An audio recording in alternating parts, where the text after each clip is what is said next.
Okay, so I just wanted to run through really quickly an example of how doing your preparation on a daily basis and trying to work out what the market might be going to do, not only technically but because of what's due out, whether there's pending news in particular. In this case, it could actually help you to take a really great trade, a really good setup, given the right set of circumstances. So this was the FTSE, and on Wednesday we'd had a break lower. You see these 2 days, so each day is denoted. Obviously you can see the vertical lines here, but you can also see the red and the green lines to show the session highs and lows. So this was Monday and Tuesday, these two sessions here, and we can see a pretty substantial break lower. Really good attempt back up on Monday occurred once here, and then an extension. So it was a pretty thoroughly auctioned move higher, and pretty decent attempt at a low there early on Tuesday, and then another one on Tuesday later on in the session. And what happened was that we opened up higher towards the high of the session on Tuesday. You can see this. There's like a minor range here that I'll just draw in to show you.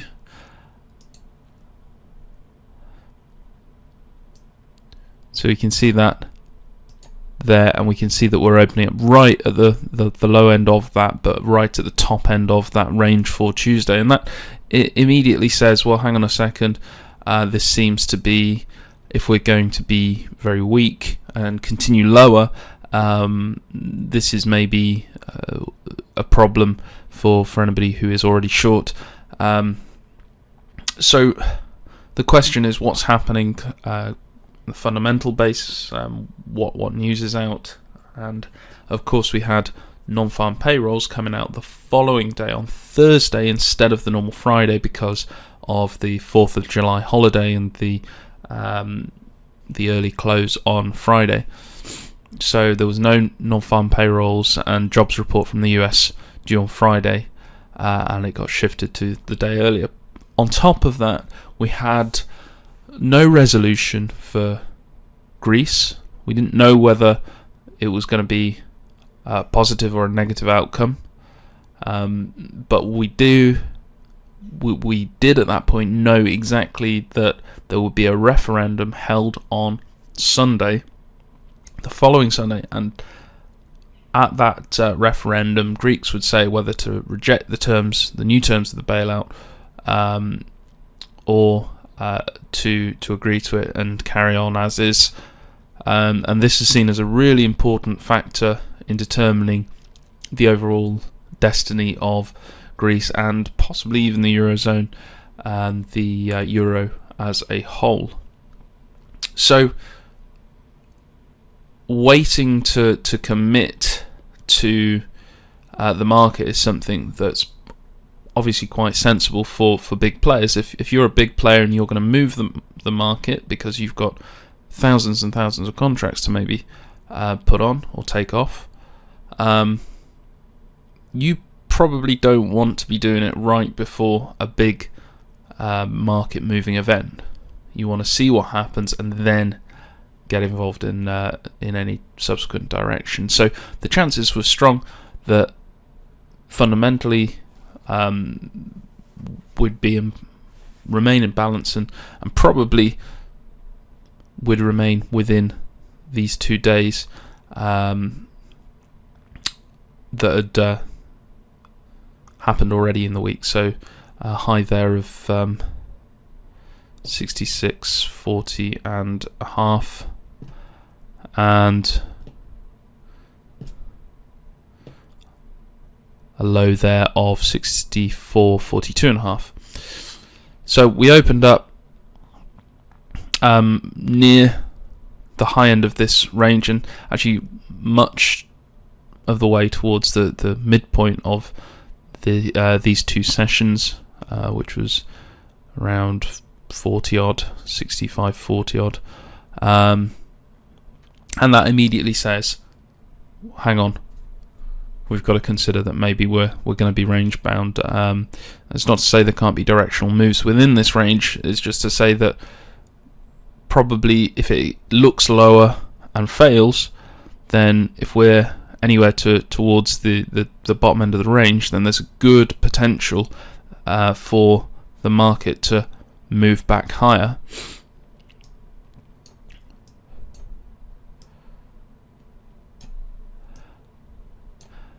And so you can see that right in the first 15-minute period it did look lower.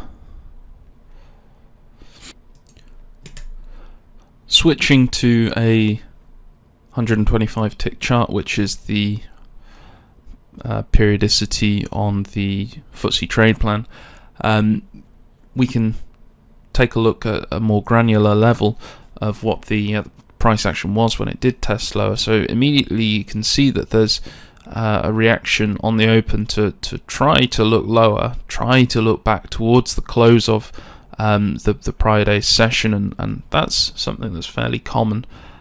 It looked lower, it looked higher, made a lower low, couldn't extend higher, and then started to work its way back towards the close of the full session from the prior day, which is 84.5. You actually see the cash high, closing swing high was right here. So there are a couple of reasons, actually there are three reasons why this was a decent area to be looking at. If I can just get this line drawn in. So we can see here, this was right at the close, cash close of Tuesday at 6,500 even. So that's also a psychological level. Now the third reason would be, for me at least, that the retracement between the close and the open was around the 61.8% level. Now the 50% is far more important to me, but if this corresponds to something else in the market that I can see already as a level, it's something that I will look at and I will take into account and consider whether it should be factored into deciding whether that level is important or not. So at this point we're not looking to take a long necessarily, but we're saying, hang on a second, okay, we found some buying, continued buying after this pretty good low in what we think is probably a range towards the bottom end of or somewhere towards the bottom half of the range. It's not, you notice that it's not right at the low here, it's not right down here, but this is important. This area is important because this is where it's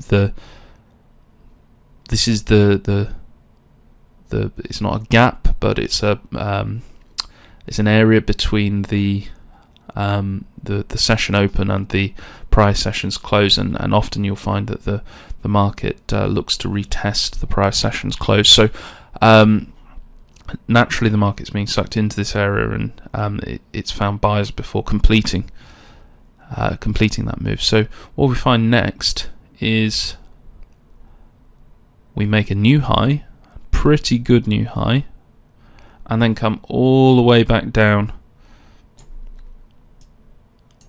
to test this low again. Now at this point you can see the low there comes to 64.99, and that's 2 ticks beyond the current low. We don't know whether it's going to extend, we don't know whether it's going to come and close this full session close from the prior day, or start looking higher. If it doesn't extend beyond a couple of ticks, then this is a failed auction, and the chances are that there'll be a decent quick move up. So you can see very clearly these swings are well defined as well, and that always helps. So let me just draw that in so that you can see that.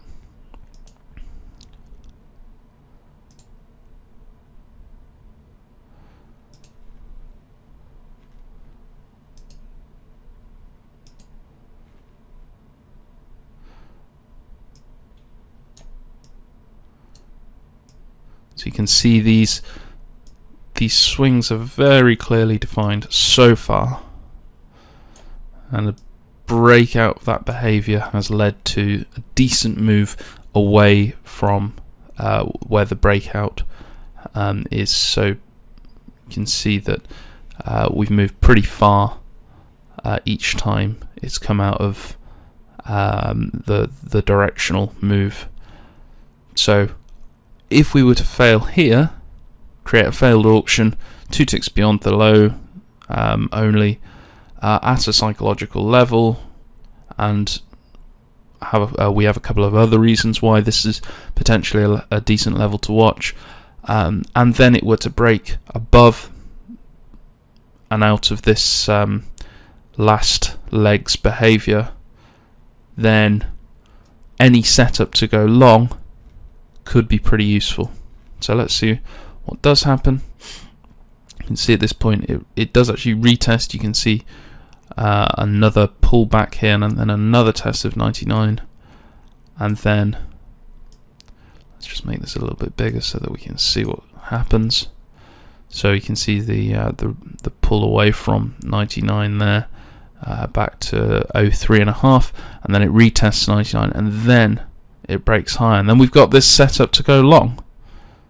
And this setup to go long, with the fact that we think we're going to remain in this 2-day range, with the fact that it's done a 2-tick fail at the low, all make this a higher probability trade. All that we've discussed so far makes this a very good trade to consider, and this trade was to go long at 65.09, and we can see just what happens next. Very, very quickly gets to money management here.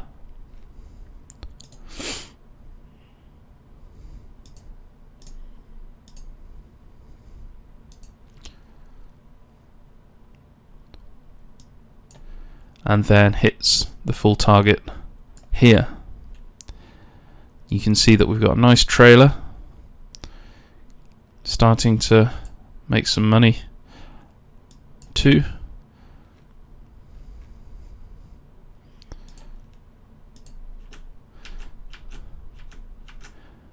Gets close to the stop out, doesn't stop out, and it keeps going and it keeps going, and we make new highs, which was the target. We fail, create a failed auction here. Based on the context that we have already, the target should be at least the other end of the range. In many cases, not in all, but in this case, it's fine to target that that high, which was at 32.5. However, it goes through there, and it eventually stops out here at